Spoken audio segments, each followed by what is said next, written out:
Hello everybody and welcome to Hammerdown Motorsports, and today, well, it is Friday and it did snow like they said it would, so I can't blame them for that. But no sooner did it stop snowing, the sun came out, the birds are singing, and it's melting like crazy. So as soon as I could get out the door, I got out here so I could get that snowmobile out and rolling again, so I can get at least one more ride in this season. So we're going to be pulling the Commander out. Since I don't have reverse on my snowmobile, I have to tow it out with this. And anybody who owns a side-by-side or a Commander or something like that, this is the Tusk cover that I bought for it, and it actually works really well. Seeing as how I don't have enough indoor space currently, I had to put it outside, especially with the plow on it makes it really easy to kind of, you know, go out and plow the driveway and things like that. So let's go rip the snowmobile out and have some fun.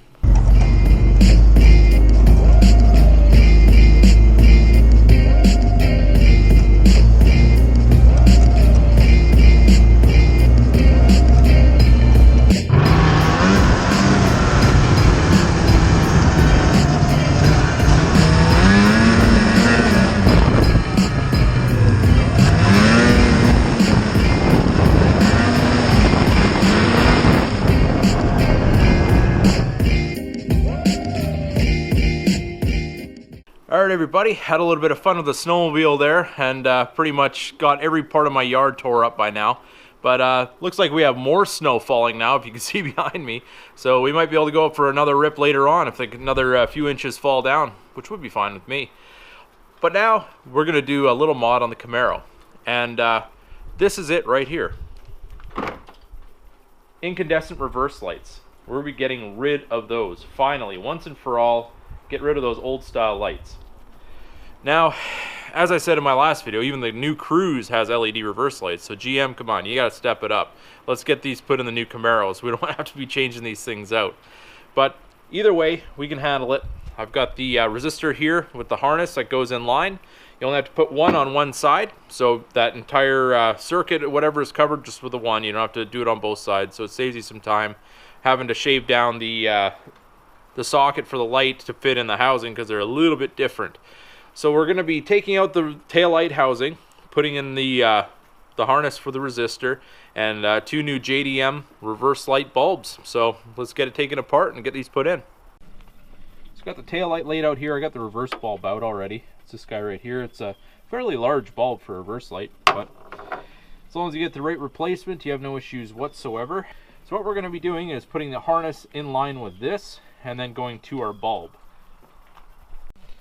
So now I got the harness plugged into the original harness, and I tried to order one of these from GM, and actually they only come with the taillight assembly, so I didn't want to cut it. I didn't want to have any issues like that, so I just went with this jumper harness here.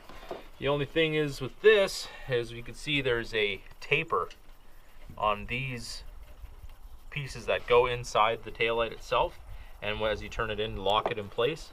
And these are pretty straight cut, so now we're going to have to shave down these a little bit to be able to make them fit into this taillight housing. But no big deal, we'll get the necessary tools and make that fit.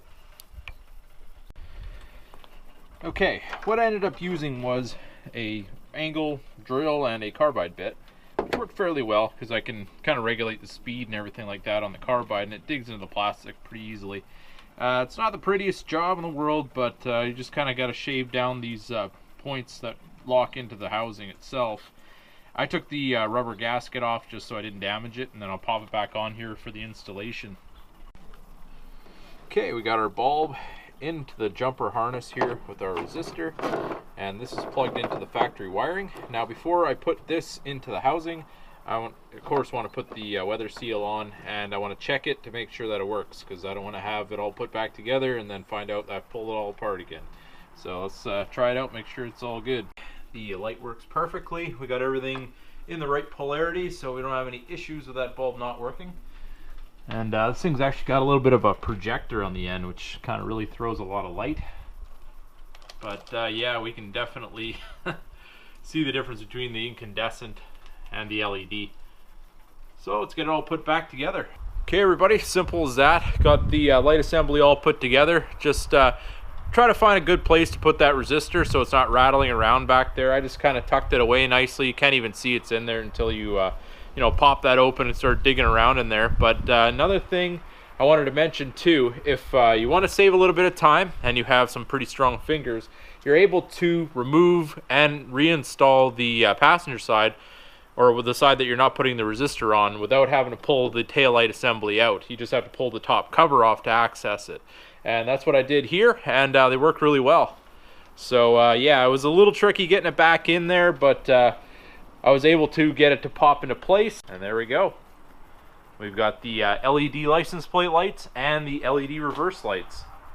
Now it actually looks like a 2017. Well, there you have it, everybody. Another mod on the Camaro, and we're in the craziest weather I've ever seen. One minute it's sunny, the next minute it's snowing, so hopefully we get some accumulation. We can go play with the snowmobile properly and actually be able to hit the throttle and not dig into the grass. But that remains to be seen, and if it's going to happen, I'll definitely be able to take you guys along with that. So if you liked the video, give it a big thumbs up. If you are new to the channel, don't forget to subscribe. Keep that hammer down.